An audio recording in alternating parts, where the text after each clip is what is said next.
I think what it is a lot of Indian kids or immigrant kids or I don't know, maybe just kids in general. If you work hard, you are a morally good person.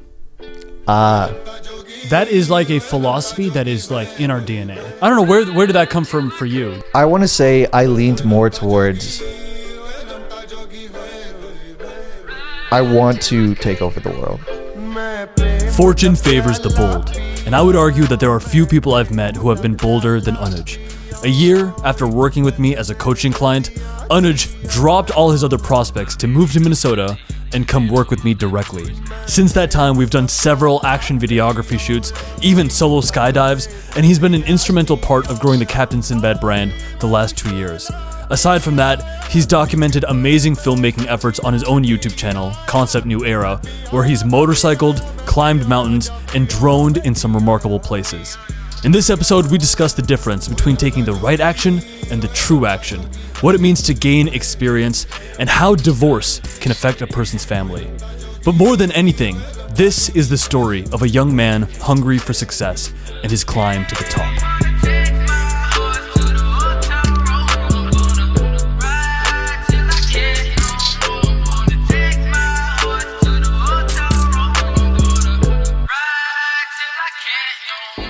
This episode of the podcast is sponsored by Fume. Now, Fume is a flavored air device, looks like this, that provides a great alternative to vaping. People don't know this about me, but back in the day, especially when I would be stressed out making comedy sketch videos, I would hit the vape with my videographer on occasion, and then we would go get Taco Bell afterwards. Really, we weren't very health conscious at all.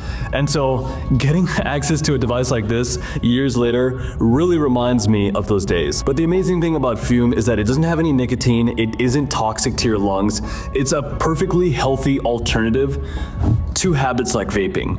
Physiology shows that stopping a bad habit cold turkey is hard on your brain. So Fume works as a way of replacing someone's hand-to-mouth fixation, calming nervous tension, and it's really nice because it even allows you to fidget. It's not like battery based, it's just a quick little thing that you drop into the device. And this flavor that I really like, crisp mint, it's very pleasant. In fact, it like freshens my breath. And it's a very pleasant way of just having something to do, move around, work with, fidget with, while I'm editing YouTube videos or while I'm taking a coaching call or something like that. And if you try Fume today, you can order my Journey Pack using my code SINBAD, and with that, you'll get a free Fume topper, an awesome accessory to level up your experience. Go to tryfume.com/Sinbad or scan the QR code on screen. Thank you, Fume, for sponsoring this episode. Now, on with the podcast. So how did we meet and how did we connect? Well, we met because I had found you on YouTube as the first YouTube coach I've ever had and also the first $4,000 I've ever spent. So that's how we met, because I had actually... Wait, I was the first person you gave $4,000 to for coaching? Yeah, first time ever. Dude, you were a big part of my life in that moment. Holy shit, dude. I didn't realize. Yeah, it was incredible because you were the one who kind of taught me that if you can invest $4,000 into yourself, you could probably do a lot more than you can imagine. Do you still think that to be true? Oh yeah, absolutely. Absolutely. Because the position that I'm in now is giving me the ability to go full force with my dreams, my visions and whatever. And I truly mean that. I'm not saying that to gas you up. I know we're friends, we're brothers and things like that. But it was just because I didn't have any other leading light until that moment. Right? And it wasn't so much the lessons in it as it was just being able to do something that at the time was incredibly terrifying for me, because financially I was also in a whole nother situation.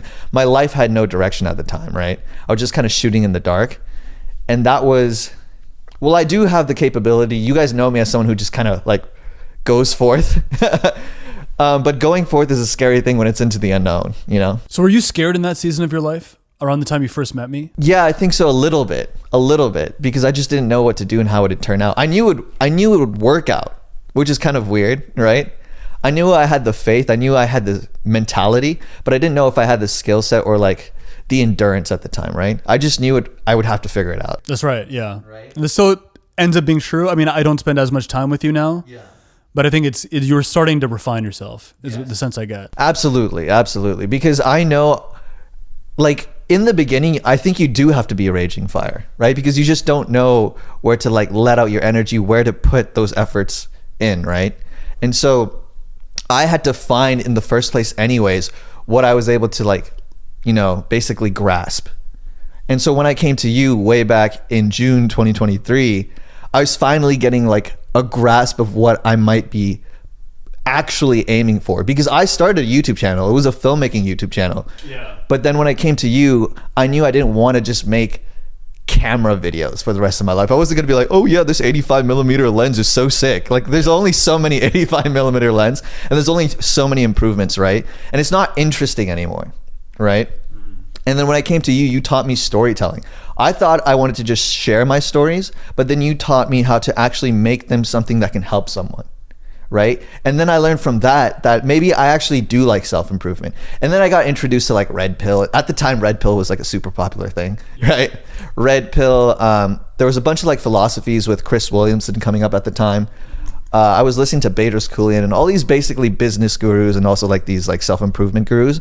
But I realized while I did agree with like the, how do I say this? Like the aggressive tonality that was coming out at the time, because I am very much just like, as you know, like I'm very militant. I'm just like, let's just go get it, right? Very just cutthroat in that endeavor. But I didn't agree sometimes with how it was presented in the sense that there wasn't as much nuance, right? It was just like while I am like this raging fire, I do value precision. The only reason I'm a raging fire in the first place is because I just don't know where like the parameters are. Like where can I lock in to make a system out of something, right? And so when I came to you, I learned like, okay, I can like bring this part in because I don't need to burn up this side of the forest. I think what it is a lot of Indian kids or immigrant kids or I don't know, maybe just kids in general. If you work hard, you are a morally good person. And if you don't work hard, then you're a piece of shit. That is like a philosophy that is like in our DNA. Like that is at least with the immigrant experience, I can say for sure. Yeah, absolutely. Our parents, whether they were there for us or not, they kind of made us realize what effort feels like. I don't know, where did that come from for you? Did you always want to take over the world because your DNA wanted it to? Or was there a thing like, I want to be good, and to be good means to exert? I want to say I leaned more towards, I want to take over the world. Just within you, like God put desire inside you. I think so. I think that would be accurate to some degree. Yeah. But the thing which is funny was that I had to uncover it though. Because desire? Yeah, I still had to uncover it. Because in the beginning I was surrounded, I had like the typical upper middle class life as a kid, right? And I knew I wanted to do something, but because like our parents were immigrants, right? They set me on like a very certain path. Like there wasn't really much discomfort either because my family was upper middle class at the time, right? And so I didn't get the access to like go out, right? I didn't get to explore the world. I just knew that I liked doing things well and aggressively. That's all I knew. I was sort of under the impression that you came up the hard way. I did. That was part of it. Yeah. I think I got a taste of both because of my life story, right? Because then it went to hell. You kind of had a family trajectory where it was a nuclear family and you were upper middle class for a while, but then your family also fell upon hard times and disbanded in some ways. Yeah. And so you grew up kind of without some guidance, and there's like two angles to the story. Yeah. You kind of, I didn't realize, but the version of you that I knew, you kind of came up the hard way, and that's what I knew about you. Oh yeah, absolutely. I think that part took over dramatically, right? When do you think the hard times for your family began? How old might you have been? I was 12. 12. I remember these. So you were like kind of like upper middle class until 12, and then suddenly at 12 everything changed. Yeah, everything changed. Because at that moment, 12 is like a funny age, like just that middle school era, because you just come into the point where you understand words on their surface level or events at their surface level, right? But you don't actually understand the impact of what's going on around you, right? So for example, like just to be clear, because it's not a sensitive topic, right? My parents just had a very harsh divorce, right? And for an immigrant family, that's kind of unheard of, at least at the time, Especially for Indian families, divorce is like the last thing that's not even, I don't even think that concept exists, at least way back then. You're just not allowed to do it. At least in the 2000s or whatever, you were just not allowed to do it. Exactly, right? So my family was like the pioneer, you know? Yeah, the pioneers of Indian divorce in America. Yeah, basically. No, so my mom was like any other typical Indian mom or auntie at the time. She was a housewife, right? And so the tumble really came from my dad. He was like a really good architectural guy, right? Architect, right? So he was making all the money, of course, and we lived in this really nice suburban area in San Diego. And then suddenly we were just kind of thrown on the street, right? We were moving from house to house of relatives. But the thing is, you're alienated now because like divorce is such a taboo thing. They don't want to catch the disease or whatever. Exactly. You're right. And they know it's not the kid's fault, but in Indian families or Asian families at large, like family politics is a thing. Indian families, I don't know about Indians in India. I suspect it's the same. Yeah. But they love to hate on each other. Yeah. They love seeing you fail. Like they love it, man. They're like, oh, I'm sorry. Yeah, no, absolutely. And it's crazy because, how do I say this? You know how it's like, there's like that metaphor, whoever wins gets to write history. Yeah. So my dad at the time was the winner amongst the family. Inside the family, he was the winner. Inside the families, he was the winner. Did he even affect the narrative with you, the kids? No, so that was the one thing my mother kept safe, right? And I think actually, luckily for me, most of the people at the time were sane enough to realize it's not the kids' faults. After the whole moving around and whatnot, we ended up just being in a position, like I was never necessarily out on the streets, but it always felt like it was. Because it was right there. It was right there. Because we moved into like apartments. We were moving quite often. And luckily it got better over time. This is over the course of a few years, right?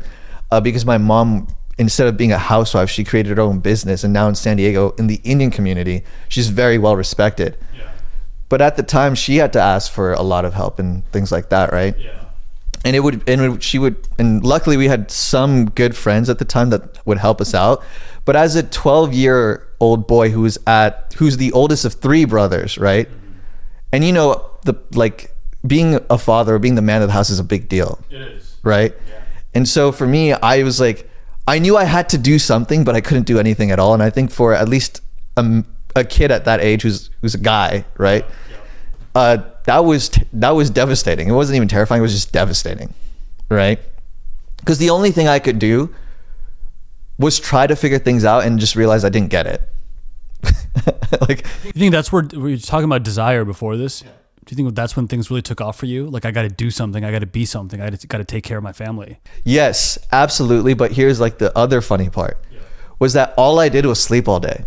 Were you overwhelmed? No, it wasn't even that. It was just, I couldn't do anything. Like, I don't know how to explain it, but you were 12 though, right? Yeah. Nothing was demanded of you, but maybe like the vision. Yeah. Like, I couldn't get a job. Yeah, you couldn't work. Yeah, I couldn't get a job. And also, there's another crazy part. Like, I'm only 12. I don't really understand the concept of a job because I come from an immigrant family. And also, I had the upper class experience, like the upper middle class experience. You grew up soft and then you had to become hard. Yeah, right? Like, of course, like, even though when I was soft, I still had desires to do things. And I was still very meticulous, like, in endeavors. Like, yeah, in upper middle class Indian families, they still make their kids work hard. Exactly. Yeah, like, it wasn't like I was like you weren't lazy. No. But you didn't have that fear or whatever that kicks in when you're poor. Exactly. No, not at all. And the thing is, like, we didn't have the internet really at the time either. Yeah. Right? Right. So I couldn't find things to do. Like, I couldn't. There was no environment to stimulate you. Exactly. Like, we had family friends too, but they were phenomenal. Don't get me wrong. But in terms of like being able to do something for my family, they couldn't really help me out there either. And I didn't want to talk to them, honestly, about it either. Right? Because then I would just, I don't know, it felt disrespectful, one, right? Because like, I don't want to share our family problems, right? It feels like I'm burdening someone else, right? And then 2 was, then I felt even more inadequate, right? Because it's just like, I'm trying to force myself to be more than I'm supposed to be, right? Which is like a good thing. It's probably why you slept. You just knew that you needed to get stronger. Maybe. I think so. I think the biggest reason, because I remember thinking this all the time, is I need time to pass faster. Yeah. That's probably, it's like, that's what I was trying to say, the same thing. It's like, I need to grow. Yeah. I need to get stronger. I need to I can't do it. It's kind of like when you're playing an RPG game. It's like, this day is over. I can't do anything with it. Let me just hit sleep. Okay, the next thing can begin. Yeah, the next cycle. No, that was literally it. Yeah. That was the next trigger event, you know? No, exactly, bro. I was just waiting for the next flag to trigger. Yeah. Be like, it's like every time I sleep, it's like I'm waiting for level 13 so I can okay, next thing. No, it was 100% that, because I knew the moment I didn't know when, but I knew the moment I turned somewhere between 18 and 22, I could probably start developing into someone, right? That could take care of my mom. But the issue with that, because I'm a kid, I don't know anything, right? And I didn't have any mentors in the format of like YouTube videos or something. Right? I didn't even get my cell phone until senior year, which was 2014. That was my first cell phone. Right? The problem with that was that I didn't realize, and maybe I did, some part of me realized, but I still just didn't know what to do outside of like some vague version of self-sacrifice, you know? Yeah. Which is like not eating as much so my brothers could eat. Now, to be fair, I never necessarily had to do that because my mom would like always keep things handled. But I would just do that. Like if there was like the cinnamon toast, I still remember this. Like there was a lot of times at the time we would eat cinnamon toast crunch all the time. And we'd come home from school and our mom would be, of course, working at the dance studio. And so I'd remember I would check the cinnamon toast crunch, see how much was left. And I know how much Bushin and Jay eat. And they want to eat like 2 or 3 bowls a piece too, right? Yeah. I just wouldn't eat it. I just like go to my room or whatever and go back to sleep. Yeah. Right? And so what the issue with the sleeping was that I was also, I think I've ever told you this either, is like I was also I think I was also losing expectations in front of my brothers because I would sleep all the time, so it looked like I was a useless older brother. Right?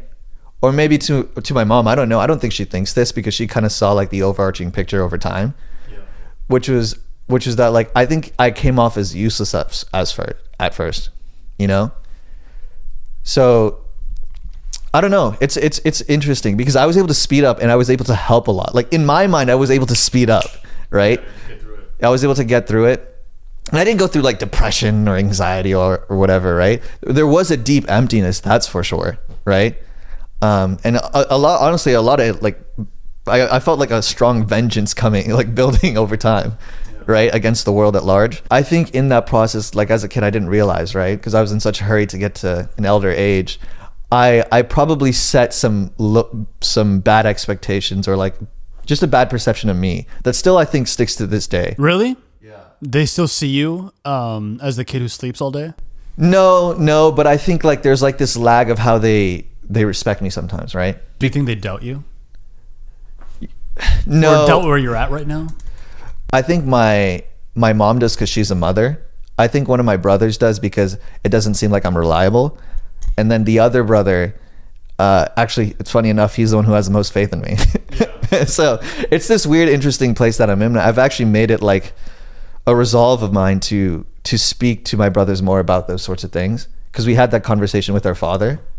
So that was really interesting. Do you want them to see you as reliable, like all of them across the board? Yeah, I do. Yeah. I know I am. That's the thing, but that doesn't mean in their minds I am, right? Because I haven't shown the work for it, right? I know right now in this moment that I'm an extremely reliable human being. Maybe not to the degree that I want to be and which I'm aiming for at the moment. I think at least the people around me who know me in the current form, like you, like Vincent, like Axel, like Rolando, and whoever else, like I don't think you couldn't call me up and be like, hey, I need this or whatever, and I wouldn't be there, right? Yeah. Do you feel like you give it your all every day? Most of the time. I think I give at least 83%.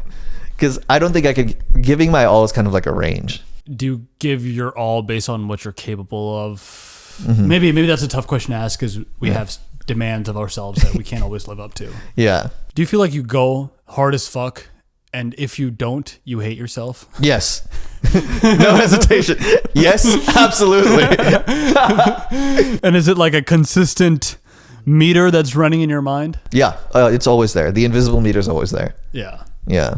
So probably by most people's standards, you're doing your best. Maybe, yeah. I would say I definitely think, and not to sound pretentious or arrogant, I do think then compared to the average person, I'm doing quite a lot more. Yeah. How do you see yourself now, having gone through the upbringing that you have? What is your place in the world right now, and where do you want to be? What do you mean by place in the world? What's your relationship with your own personal sense of success, pride? How proud are you of yourself in what you've achieved thus far? I would say for the most part, I am quite satisfied. I'm not thrilled. Are you proud? I would say about 60%. You're kind of proud. I'm kind of proud.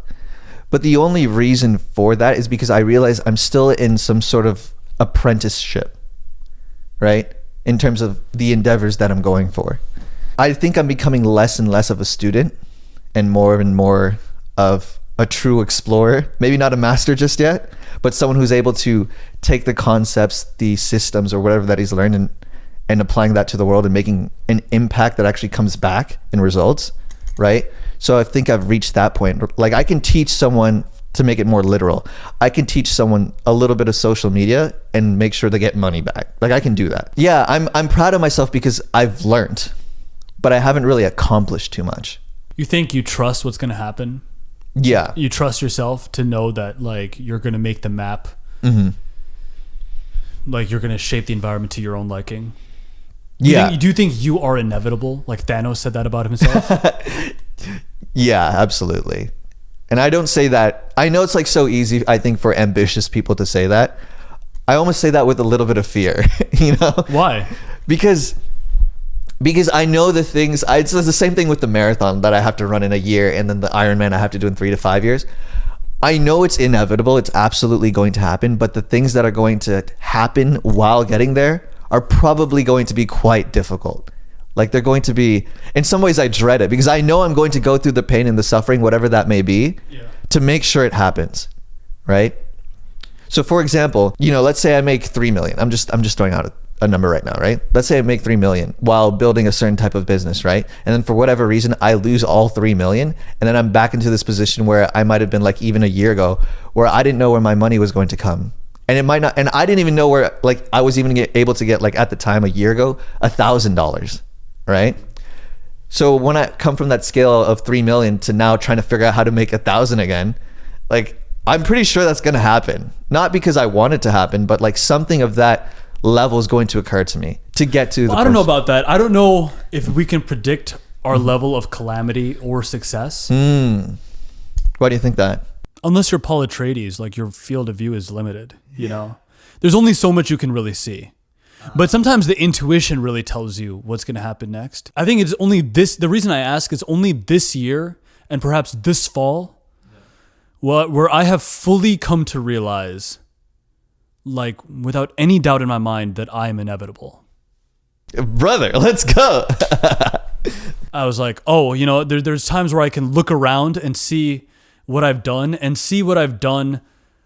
If you were to judge my actions, maybe in the last 6 months, 2024, and just see what has played out with me and the feedback I've received and what has played out with me, I think the only thing you could super duper arrive at with me is that this guy is a fucking artist. Yeah, absolutely. And inside that, there is no logic. Like there's no logic outside of the art itself. An utter creator, an utter doer, and an utter disruptor of his own society. Like a complete destroyer of his own environment. And you are totally the same. Oh, thank you. There's no doubt that you are completely the same. It's why you would buy a motorcycle while you're still in debt. Yep, absolutely. You know, like, yeah. Well, dude, Wanuj, why'd you get this really nice fucking motorcycle? Like, what the fuck? Shouldn't you be paying off your debt? Yes, but also shut the fuck up. Like, the bike is happening right now. Yeah, absolutely. Right?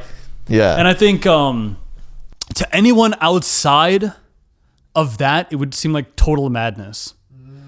And if you're inside it, any other choice seems like completely retarded. Yeah, that's actually a super good analysis. I actually agree with that 100%. Yeah. And you know what? Maybe now that you're saying it, what I'm kind of hearing in my mind is that because you're kind of the way we've even talked about this before is like, we're just on the same path. I'm just 3 years behind you. in a similar way, right? Yeah, At least that's why I feel afraid for you, bro. Seriously, no joke. Fuck, I'm fucked. But it's also going to be totally great. Yeah, it's absolutely. Gonna be better than it's going to be better than so many other stories of like existence will be. But like what you're going to do to yourself, you know, is going to fuck you up. Yeah. Which is why I think I'm at that stage where like, yes, I know it's inevitable, but I still feel a little bit of dread behind it. Yeah. Do you know what I'm saying? Yeah. But the thing is, it's going to just be so much fun. Oh, yeah. You're just basically going to have way more fun than most people have with their whole life. Like even by the time you're 32, you will have had more fun than a lot of people have. 100%. You know, I think so. And you know what? That's actually what's incredible too. Half the reason is just I do it for the story. The story is amazing. Yeah.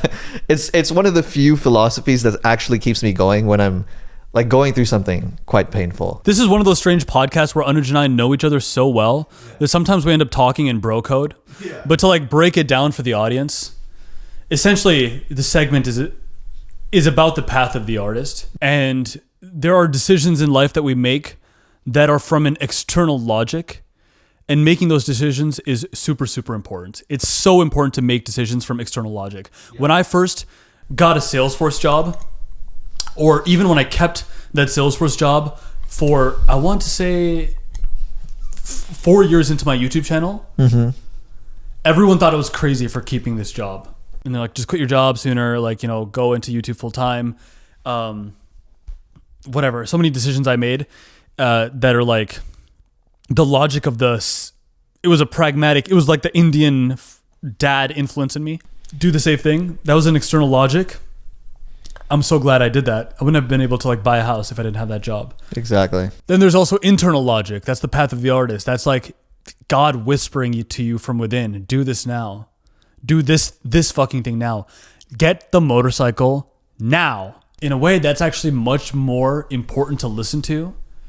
But if you listen to it all the time, like the overall map, once you pull back, it's nuts. Yep. But if you zoom in, you're like, why am I here? Like, why am I doing this to myself? And you know what? That's what I have to ask you too, because maybe you have a similar sense to me, is like, you kind of get this uncanny ability to somewhat predict your future. Obviously, it's only relative to you. But because we take like these whispers that come from our intuition a lot more seriously than maybe someone else who might feel them, who might get a little bit scared of them, you start to realize that every single like crazy decision that the outside world sees, like for example, for me, it's the motorcycle, right? For you, it's keeping that job while you were doing great on YouTube or whatever else that might come in. It just happens to make a lot of sense, and you know that the future is going to work out because you took that weird left step, right? So do you feel that you are inevitable because sometimes when you listen to that intuition, you're kind of able to predict what's going to come out of it in a very positive and real way? I can actually never predict, but like in October, I finished my last marathon. It was Twin Cities Marathon this fall. I don't know, for some reason I got obsessed with marathoning over the spring, summer, and fall. By the time I was done with that race, I was kind of like, it didn't excite me anymore. Marathoning and running super long, you know, going out and doing 16 miles one morning or something like that. It didn't feel like this noble quest anymore. It didn't excite me like that. Yeah. And what I was like, I really need to do now is finish part 1 of the film. And so it was like this trigger that hit my mind as soon as that summer arc ended with Twin Cities. Yeah. I called up Rolando to come down here, and you know, he was gracious enough to like come here at the drop of a dime. But then there was this lingering thing, and it was like, you need to do another Ironman.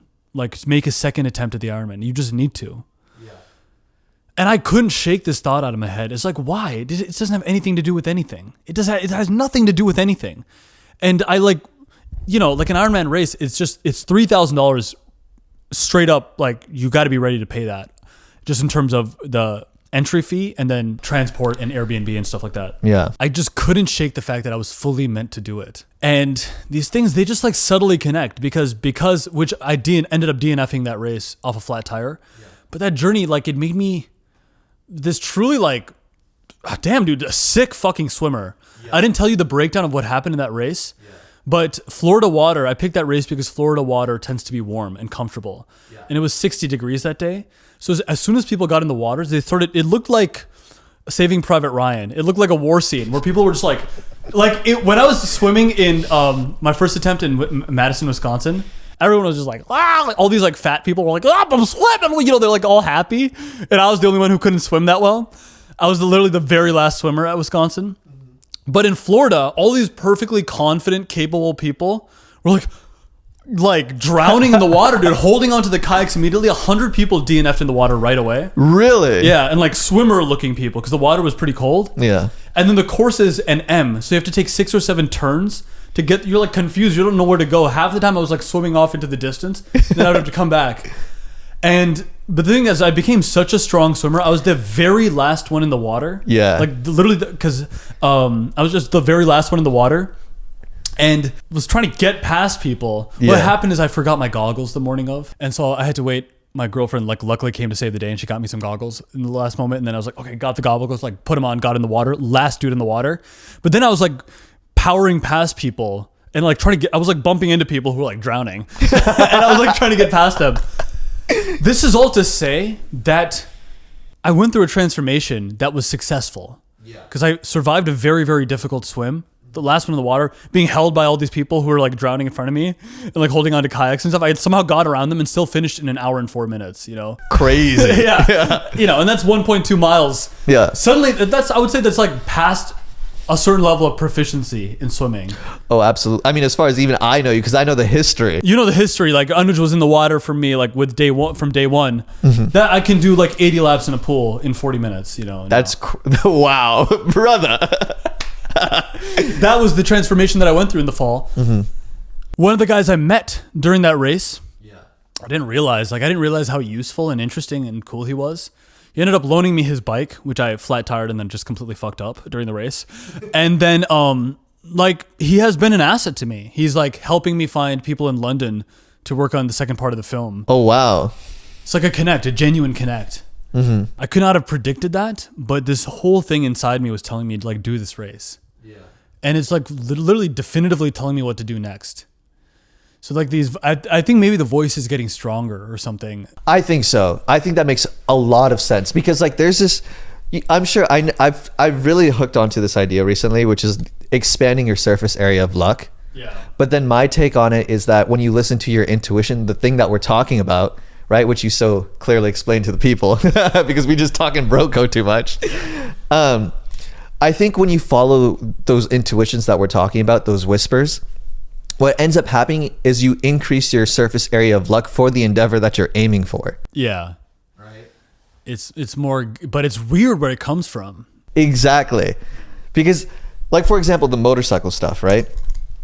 So when I got the R7, I would use it to record. I'm kind of using it as like a thing to associate with myself with my content. Yeah. Right? To just make myself more recognizable. Yeah. And the thing is, I didn't know how to film that like by myself. I can't film that by myself. I can't just go out and just like vlog being on a motorcycle, right? Yeah. But then because I was doing it, I probably made the most friends I've ever did in my life just because other motorcyclists saw me recording on the side of the street and they would just stop by and then they would help me film. And I had multiple motorcycles on camera and the thing just became even cooler than it ever was before. And then also because of that, my motorcycle just got upgraded without any issues because they would just tell me what to do. They came to my house and they helped me basically switch out the exhaust and all these other things. Yeah. Right? None of that has anything to do with some sort of like practicality. Yeah, but like it ultimately will lead to a much greater gain. Exactly. It expanded your network. Yep. It looks great on camera. It gives you something to talk about. Mm-hmm. Your hobbies have a huge part in... I wouldn't even call them hobbies. I would say like your cinematic pursuits have a huge part in like how things shape up and... Absolutely. And I think another thing, which I think is an underrated skill now that you're talking about it, especially as you pursue something, is that the ancillary items, we're calling them hobbies, right? Yeah. But like the things you're kind of naturally attracted to. Like, so for me, I'm attracted to more like adrenaline type shit, you know? So motorcycles, skydiving, what else is there? I mean, supercars once I get to that level where I can afford them. Yeah. right? All of those things are helping me push, for example, in my case, the social media a lot further, right? Because it always gives me an angle to come into something. So a great example is like in the business world, I think I've told you this before. This is actually used for marketing, right? A BMW and a Rolls Royce have the same engine. The only thing that's different about them is the packaging, right? So similarly, I can just translate that conversation to social media, right? Which is what I'm doing with the motorcycle, which is what I'm doing with the cinematic color grades, right? And that just helps me become much more credible and much more interesting to people on the platform in a way that's particularly unique, right? And so it's like pushing me all forward because my interests are kind of also giving me an angle to come into things with, right? And also it makes me much more like just like aggressive about winning. It's one of the toughest things that you have to like decide between. Like, what is the right thing to do? Which of these actions is the right thing to do? And which of these things is almost like the true thing to do? You know, maybe right for you is becoming a marketing specialist in San Diego. True is for you to be a motorcycling filmmaker in Minnesota. It's so funny that, dude, I've been bouncing with this idea. You're really hitting me a lot today in all these concepts that I've been playing with. If there's a right thing to do and there's a true thing to do, I think it's always better to do the true thing. Yeah. So I'll use a very superficial example if that's okay to explain this, right? I'm just going to like use so there was someone who was close to me. She was a girl, right? And so I don't do this thing. Like a lot of times people like send long texts explaining themselves to someone, even when that person doesn't necessarily deserve an explanation. Or even maybe you shouldn't be giving out explanations when you don't need to. I think that's kind of like the bottom line. But to me at the time, it felt like the right thing to do. Like sending a text explaining this bullshit, right? Can you explain the context of that a little bit? You were cutting off or something like that? Yeah, so I was cutting that person off, right? Because it wasn't going, like it wasn't working out. It wasn't working out, right? Yeah, so I was just cutting it. Like and to give you guys even more context, I'm the type of guy that is extremely cutthroat. I don't explain myself. I'm very just like, right? Because at that point, the person has become close enough to me to realize that they broke, a code or a boundary, right? And so that one person I made an exception for, right? Which was that text, right? I'd already told her like, yo, we're cutting it off. The discussion text, the explanation text. Yeah. I still remember, because I was writing it while I was in the shower, and I still remember like my arm like shaking. Yeah, because you knew you didn't want to send it. I didn't want to send it. I knew it was the right thing to do. But it was not the true thing to do. It was not the true thing to do. And you paid a price for sending that message. Yeah, the first price is that you feel filthy with yourself. You do. You feel dirty. Yeah, you feel like, oh, what the fuck? Exactly. You feel completely filthy. The second thing is, this is weird. The second thing I realized is that, because I ended up having to see her later on because of like different associations. I thought you were going to say, I ended up sleeping with her. That's what it sounded like. No. I ended up seducing her. By accident. No. There was a level of respect both within me and I think the people around them that knew me that I kind of dropped for a moment of time, right? To a noticeable degree. It wasn't like anyone treated me wrong or like lesser than, but I could just feel like the dynamic had shifted. Like they didn't respect you as much, or they felt like embarrassed for you or something. Maybe, I don't know. I don't know. I couldn't even articulate it really. Yeah. But I could tell like there's a shift. Now, of course, it's because of the situation itself at the time, right? Because cutting her off meant like kind of jeopardizing some other relationships, right? But that also translates to like life at large, I think, right? So for example, like I'd been gawking about the motorcycle to you for like a year. Yeah. like quite literally. You're like, I'm gonna get this motorcycle. Yeah. Right? And so the chance came up this August, right? I'd figured out all the math behind my finances. I knew like what I was actually going to use that for, right? And so the one thing I didn't want to compromise on, which is like once again, very superficial. I just have this thing where like, I don't buy something that I really want used. Yeah. Right? Like camera gear. I can totally understand that. Yeah. Like camera gear, motorcycle, whatever, right? Yeah. And so motorcycles, especially the R7, because it's a popular bike, typically like come used. And I wanted the black one. Like I didn't want like the blue one, right? Yeah, you don't want to compromise on your bike. Exactly. I didn't even want 10 miles on it. I understand. Yeah. I totally understand. Yeah. Exactly. And so I'd called around at least like somewhere between 5 to 7 shops in Minnesota just to figure out like, has this thing been driven or whatnot? And I finally found one. I was kind of like, it's probably not going to happen, right? The moment I found one, the parameters of the money didn't matter anymore. Yep. I put the cash down. Yeah, you can. Yeah, once you can figure it out, you can make it happen. Exactly, because I found the bike straight out of the crate, 0 miles on it, new, fresh, beautiful, bang. And like I stopped worrying about like what's the down payment, what's the whatever. Give me the bike. Yeah, and ever since then, it's been not just a joy, right? But a utility. Exactly. Yeah, you're reading my mind. So I don't think you should ever do the right thing unless you're like super fucked up and you're like killing people. but like I really do believe, at least in this stage in my life, it's more about doing the true thing. And if you can do it every single time, no matter what your adversary is, because a lot of time it's family, right? So like I'm going to India for a wedding. I really don't want to go. I'm going for 25 days. Yeah. I don't want to go for fucking 25 days. Yeah. Right? Because then my all the gains that I get, because I'm bulking right now, I know I'll lose like 4 pounds because I'm not going to be like, I might not eat right because they're diet it's not perfect. You're not on schedule. Yeah, they're going to be annoying with like the gym, like because I'll figure out they don't let you work out, man. They're like, come hang out, come eat a laddu. Exactly. No, laddu for Gujaratis, kaju katris. For us, Kanpur people. Yeah, basically, you have all these sweets, basically, right? Dude, they fucking know. There's Indians back there.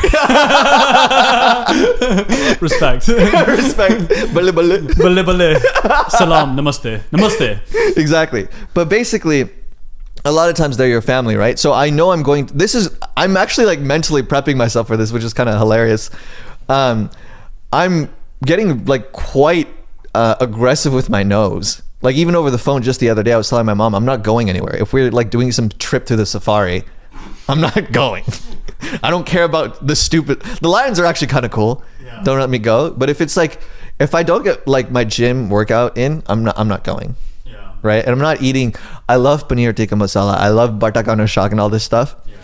But like, I have to eat the things that I need to eat first. Yeah. Right. So that's another great point. Like what is true versus what is right. Do you think doing what's true ever gets you in trouble? Yeah. And it should. Oh, really? I think it absolutely should.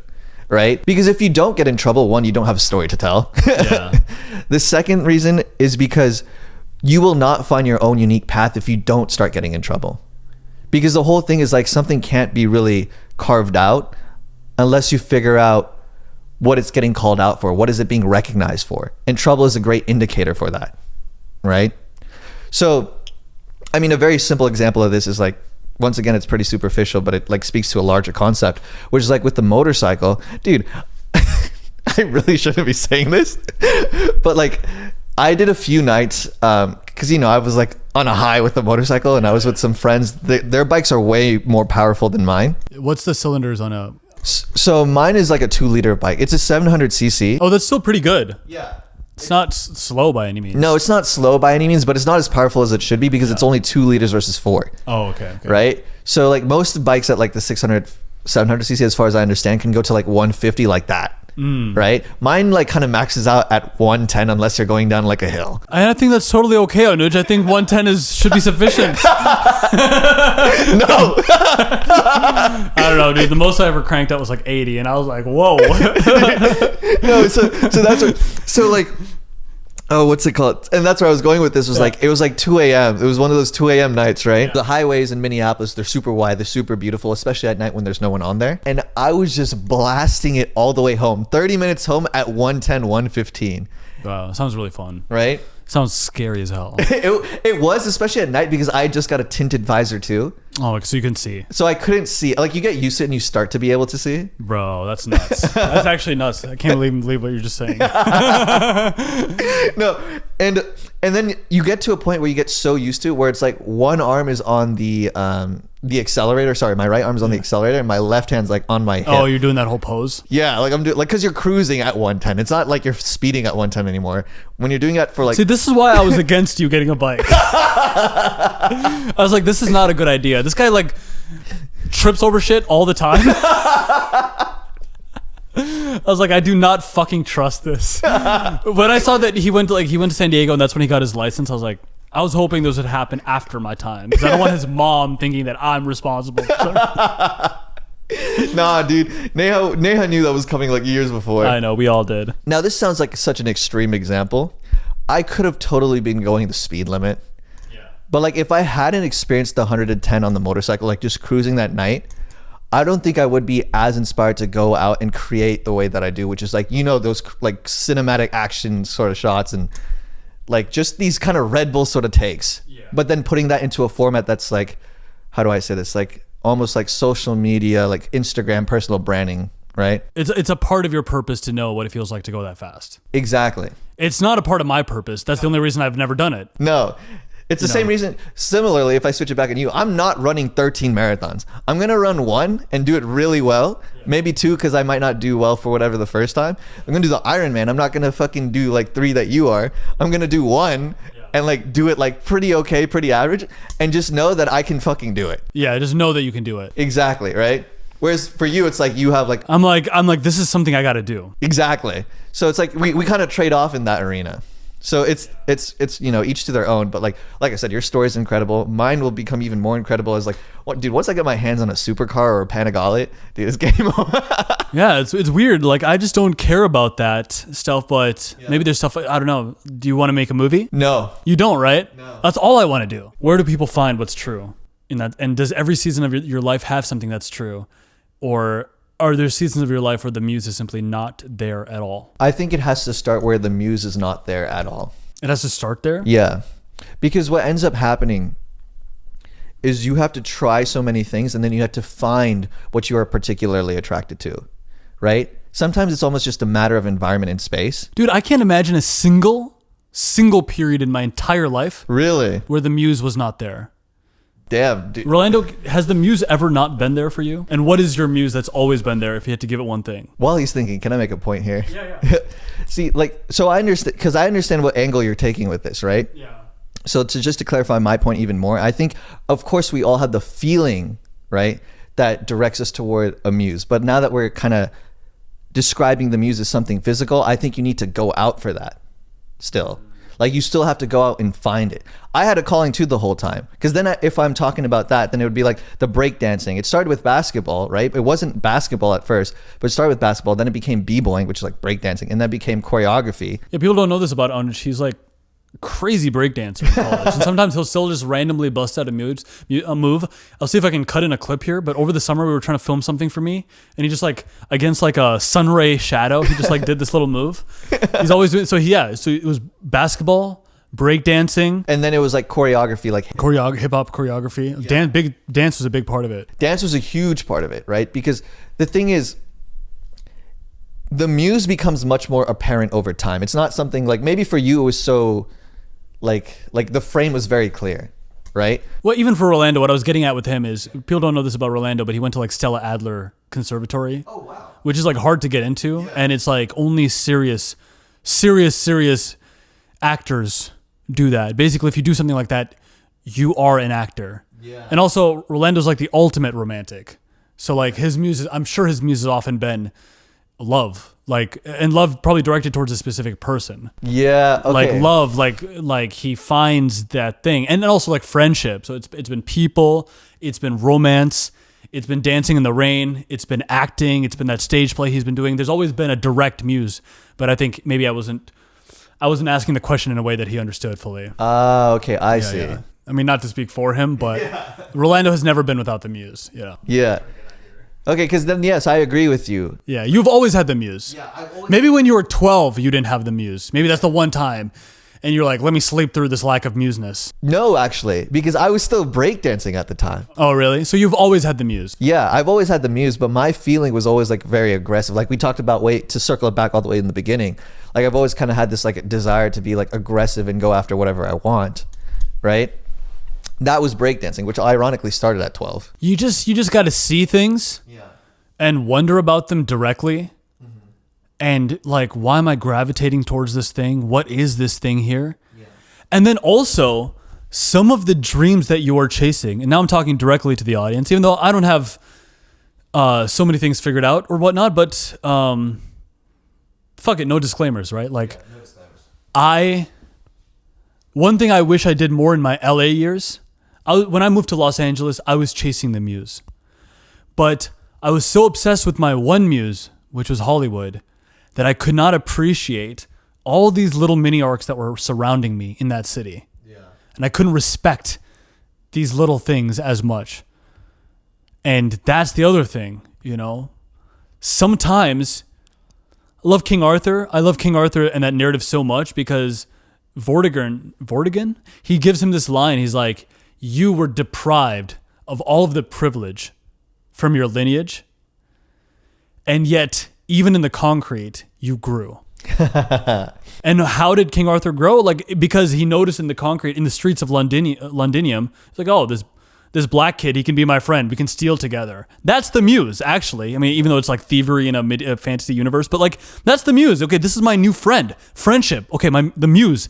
Brotherhood. We can steal together from these rich people. You know, okay, I can fill up my coffers. I can learn MMA. It's like every season of my life presents me something. And people need to respect that. Okay, this is the North. I can tell you one thing. Finishing an Iron Man has made me a better actor. I have no idea how. Yeah. But damn, dude, it's made me a better actor. One day, the channel's called Captain Sinbad, right? Like one day, maybe I need to do a shoot in the open water like that. And my ability to swim a mile straight might be of an advantage. It's all connected. 100%. And I think even more interestingly, what I've noticed because of your Ironmans and your physical feats is that the sensations that you're able to express are much deeper, because the pain of an Ironman translates to like the pain of like sadness in a particular acting scene, right? Because you're able to start to not only bring like this idea of sadness, but the physical pain that might be associated with sadness into your movement. The best thing about an endurance event, which once you learn, you can just stop doing them because they're a waste of time after you learn this thing. Super serious about this. They're a complete waste of time once you learn this thing. Yeah. Which is that even when you think it's completely over for you, and like you might as well fucking kill yourself. The world is saying like, you suck, kill yourself. You're a loser. You always will be a loser. Go fuck yourself.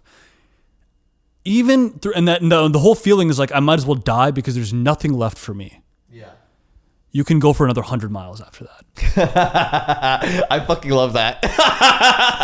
There is actually never a time in which you cannot grow and you can choose to just never stop. There's very few things that can fully stop you from doing something new. You know, just this morning, I had a difficult conversation with a loved one, and maybe a couple different things in my life. It was like, okay, if I look at external situations, in many respects, it's like, oh, okay, if I were to listen to all of this, I guess I'm just a fucking loser who can't do shit.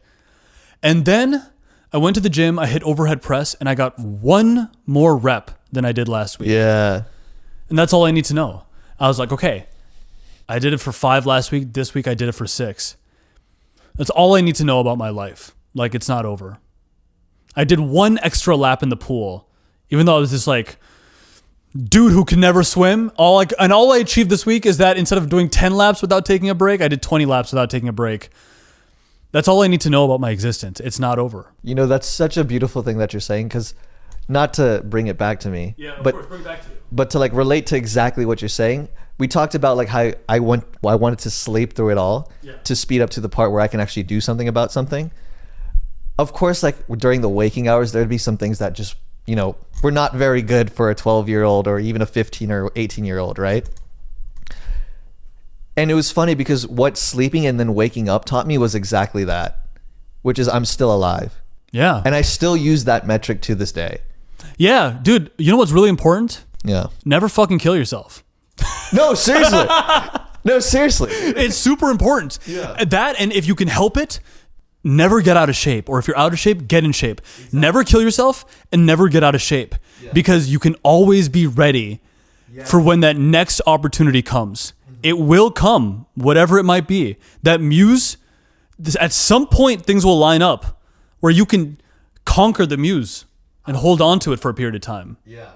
If Edmond Dantes in The Count of Monte Cristo killed himself at any period in those 14 years while he was in prison, he would not have become the Count and taken his vengeance. Yeah. Same with Andy Dufresne. You know, like, if they killed themselves at any period of time, if they didn't respect the fact that I pulled a little bit of gravel out of the wall today, then you wouldn't get to escape the Shawshank prison. It's like, just be ready and be willing to stay in the game until you're ready to die. Like for me, I don't know, based on like what it is, maybe it's like 80 or 90 years old. My ambition and hope is to stay fucking ready until I gotta die. Yeah. But I'm not gonna die because I killed myself. I'm gonna die because my time has genuinely come. You know, just be ready, stay ready, and don't ever get too fucking sad about shit. No. Because life can be very, very long if you stay in the fucking game. Yeah. And dude, you can tire people out. Oh yeah, I've learned that quite deeply at the gym. A lot of people, they think putting in 3 years is a long time. They feel so sad for themselves. I put in 3 years, nothing happened. Oh, I'm a baby, right? Yeah. A lot of people, it's like after 5 years, they're like, oh my God, I deserve this now. I put in 5 years. For me, it was the 10-year mark. Sometimes I feel sorry for myself. Usually it's when a Timothée Chalamet movie comes out. Yeah. You know, because I've been seeing him just kill it for the last 10 or 11 years. Yeah. Meanwhile, I'm still chipping at the prison wall. So every time a Timothée Chalamet movie comes out, I remember that I'm in my own prison. Yeah. I'm like, okay, it's just been 10 years, right? I'm not going to feel sorry for myself because I put in 10 years. I'm going to put in another 10. Yeah. I'm going to keep myself ready till I have to die. One of the great things about being alive is that you kind of create at some point an unlimited amount of shots on board. That's totally true. Right? Let's say like life as a conscious adult begins at like 15 years old or something. Yeah. You get from like 15 to 90. I mean, maybe your time comes early. We can never predict, but like you can like keep that in your mind, you know, like, or, I don't know, dude, maybe it was in your destiny to get hit by a bus at 50. Like maybe that's my destiny, right? Like I got to go out. I can't control that, you know, but even then I'm almost 32. That gives me another 18 years. Exactly. No. And I plan on staying in the game until 70 or 80. Hopefully at some point I'll get like this understanding, like, okay, I'm no longer potent in the world. There's nothing for me to like stay alive for. Then I would probably just like, you know, retreat to the shadows and like graciously, I would just meditate and pray all day. You know, like I would plan for my next adventure, whatever it is, you know, in the beyond. Mm-hmm. But till then, I'm going to be right here playing this game. Absolutely. And the thing is, I don't think people realize is once they start realizing that they have more shots on board, how much more willing they're going to be about becoming a force of nature, right? Because in my experience with you, when I came here, right, to learn about storytelling, to learn about how to work the YouTube and just make better videos, not even, you know, fuck YouTube. YouTube doesn't even matter. It was about making truer and better videos, right? And then also as a person becoming truer. Because for example, you had mentioned I was like a very like sporadic guy. And hopefully at least on camera, I'm now coming off as a little bit more honed, right? I realize my potential has gone from like this to like something much more massive, right? And I can even put that in numbers. I'm not going to do that right now, but I can even actually see the mathematics around I'm actually able to see the mathematics around what I'm capable of, right? And because of that, I'm even more inherently energized to pursue even further. And now I have even more shots on board, right? One of the greatest lines you've ever said to me is, Anuj, you have my permission to go $50,000 in debt as long as you spend it on things that are investing into yourself. Yeah, of course. And I think the same principle applies to everything that you just said. And that's why you're willing to stay in the game so long. You'd have to lock me up to get me out of the game, to keep me out of the game. And even then, well, I would literally try to break out of prison. So you have to Count to Monte Cristo. Yeah, dude. Prison, that's where that's where you make the cleanest gains. That's true, bro. We're going to wrap it up here. This has been another episode of the Life and Momentum podcast. We're trying to be consistent with this, either once every 2 weeks, once every month. So appreciate you tuning into this episode. This has been Anuj Patel from the channel Concept New Era. He's been my videographer for about a year and a half. We've been friends longer. Really cool guy. One of the best action videography dudes I know. And so check him out on Instagram. Give him a follow on YouTube. Hit him up in the DMs if you want to help grow your own personal brand. Especially with action videography, filmmaking, making sick fucking reels. He's the guy to reach out to. This podcast is going to go live everywhere podcasts are found, Apple Podcasts, Spotify, and elsewhere. So you can look out for it there. And if you want to tune into it again on a run or whatnot, you can find it there. That being said, really appreciate you all for watching, tuning in. We're hoping to kick off 2025 strong, and we hope this episode has been beneficial. We'll catch you in the next one.